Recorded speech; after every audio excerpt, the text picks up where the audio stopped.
What's up, guys? So today's video is about the time that I bled all over Walmart and ended up shutting down half the store. So let's go. So when I was 13, I used to live behind a Walmart, like probably a half-mile away, and my mom would let me ride my bike because there was nothing. It was like woods behind the Walmart, so my mom would let me ride through the woods on my bike to the Walmart.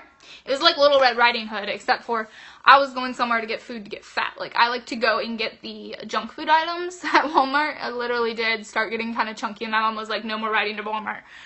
You gotta start going to swim club instead. This one time I had gone to Walmart, and I actually was I've always had this thing where I want to be like a beauty guru or a DIY person. Like, I really want to be good at things that like girls are supposed to be good at, you know? Like, I don't know, and I've always been that way, and I'm not good at things. I mean, if you've seen my slime video, you know firsthand. I can't. But I used to try to sew, and I used to try to do like crafty things.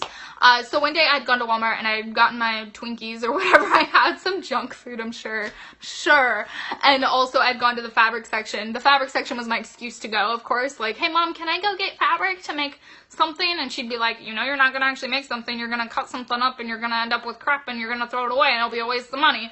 And then I'd be like, but mom, it's a creative activity that's good for my brain. And she'd be like, okay, fine, go. So I went to the fabric section and I was looking through the fabric and I didn't notice, but I started to have a nosebleed. I had like a ton of issues with nosebleeds when I was growing up. Like, I had them literally every other day. It felt like I was having them all the time, and I would just get these gushing nosebleeds that would go on for sometimes, like, it felt like a good hour. Like, they would just go. If I'd like plug them up, you know, with like toilet paper and like try to just like let it clot, and then it would just like keep going everywhere. It was really gross. It would get everywhere. I would wake up. They happened a lot at night. I don't know why. So I'd wake up at night and there would be blood everywhere, and I'd have to go to the bathroom and lay on the floor and like plug my nostrils with toilet paper and then like switch it out every once in a while. My mom got mad at me once because she thought I slept in the bathtub, but really I just had a bloody nose and I couldn't sleep, so I took a pillow in there and like, you know, she was not happy. But and then she saw that I had a nosebleed and she was more understanding, thankfully. But I remember she was like, what are you doing? And then like, oh. So anyways, but I went to the fabric section and I started bleeding everywhere, but I didn't notice for some reason. Like, I don't know what I was doing that I was not observant of what was happening, but sometimes you don't feel nosebleeds unless they're like a big gusher. I don't know how many of you guys have nosebleeds, but I would have them where they would just kind of come out and I wouldn't necessarily feel it. I don't know. It's very odd. So I had this huge nosebleed, and I had walked around the fabric section looking at all these types of fabric. I was like looking at the denim, and then I was over in like the felt, and then so I'd gone to like every single section in the entire fabric section, and then I'd gone to the automotive section because I needed a new bike pump, and then I'd gone over to the toy section, and then I'd gone back to the fabric section. I had made my way around, and the fabric lady, when I came back into the fabric section, saw me, and she's like, what's wrong with you? And I was like, what do you mean what's wrong with me? And she's like, you're bleeding.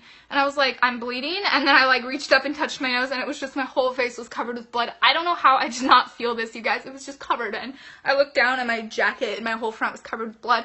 And then she's like, you ruined my fabric. And I looked around the fabric department. I kid you not, you guys. It looked like a murder scene. There was blood everywhere. There was blood on the denims. There was blood on the felts. There was blood on the floor, and then people had walked in it since I had been in there last. So like one drop of blood, a good sized drop of blood, it really spreads and looks gross. It was so bad, and I turned around and looked, and where we had just come from, there was like blood trails. It's so bad. And I was thinking of all the places I went in the store and all the blood that had happened everywhere. The lady in the fabric department was like, okay, I'm gonna call an ambulance. And I was like, no, this happens all the time, it's completely normal. And she's like, well, can I call your parent and come have them pick you up? And I was like, no, I rode my bike, I'm just gonna go to the bathroom, clean up, and I will leave. And as I was coming out of the bathroom, because it took me a while to like honestly get the bleeding under control enough to leave, and also to try to not look like I just murdered somebody, by the time I came out, they had shut down any part of the store that I had been in. They're like, what are you doing in this section? Because I'd like put my shirt inside out. You couldn't tell that I had been bleeding because I really cleaned myself up. I didn't want anybody knowing that I was the culprit. So this guy, as I walk out of the bathroom, he's like, what are you doing in this section? This section's closed. And I was like, what do you mean it's closed? And he's like, well, like look around at all the blood. We can't have blood in the store. It's a hazard, so we have to close things and clean up all the blood. And I was like, oh, and he's like, let me escort you out. And I was like, okay, I wouldn't want to have blood on me. And the guy just like escorted me out to like an area that didn't have blood in it. You know, which was like, it was like a good third of the store that they had to close to hazmat my blood. And there were like, oh, probably 12 employees just like mopping up my blood. I felt so bad, you guys. I had literally shut down that much of the store.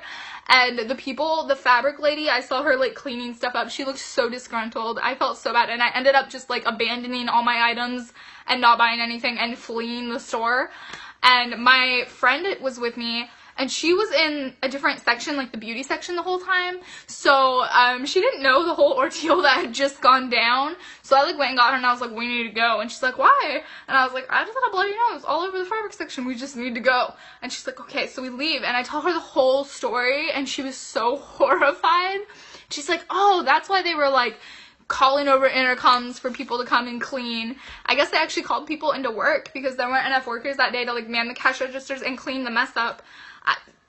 I don't know. I don't know how that much blood happened. And I think they had to detox the whole area, or like whatever you do, hazmat, whatever, the whole area, because if there's like visible blood, they have to clean everything to make sure that nobody gets sick. I have no clue, but that was the time that I shut down Walmart and blood everywhere. I just stole a Dana Mojo title on accident. Literally, do you guys, if any of you guys are video creators, do you guys ever do that? You see somebody's title and then you accidentally steal it? Like, you don't mean to, you just think of it and then later put it on something or like say it and then you're like, wait a minute, part of that title is from something else. I do that. Anyways, the question I have for you this week is, what is something embarrassing that happened to you when you were like 13, or if you're younger than that, what's something embarrassing that's happened to you in your life in general? Alright, I will see you guys next time. If you are not subscribed to my channel, you can subscribe down below if you want to, and make sure you hit the like button because it helps out my channel, and that'd be really cool if you did. And I will see you guys next week. Oh, and also, I'm in Disney World right now, so if you guys want to follow along my journey at Disney World, you guys can follow me on Snapchat at Kelsey Ventures. Alright, see you later. Bye!